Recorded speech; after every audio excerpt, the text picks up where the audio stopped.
Hello mga Lods, maraming salamat sa laging suporta mga Lods. So ngayon mga Lods, ito si Sir Robert.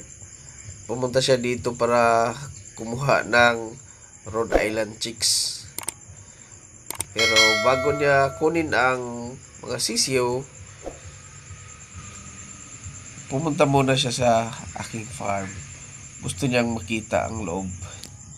At ayan nga mga Lodi, so nakita niya yung ating Sirama chicks. Kaya kumuha na din siya ng dalawa. Isang pares ng Sirama.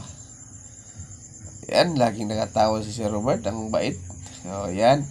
Binigyan ko din siya ng gapi para ilagay niya sa kanyang azula. So, binigyan ko rin siya ng azula.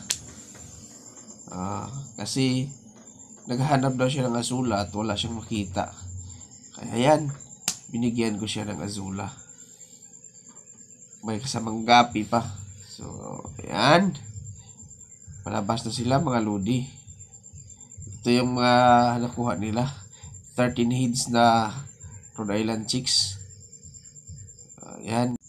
Kasama na dyan ang Sirama mga Lods. Saka may dalawa akong binigay sa kanya. So, ayan mga Lods. Maraming salamat sa Robert at sa iyong asawa. Ayan yung sasakyan nila. Maraming salamat sir. Sana ay balik ulit kayo kung may hahanapin kayo dito sa maliit nating farm. So, ayan po. Maraming salamat po sa inyong lahat. Huwag kalimutan pong mag-subscribe. Click po yung bell natin para makita nyo ang susunod nating upload. Maraming salamat po.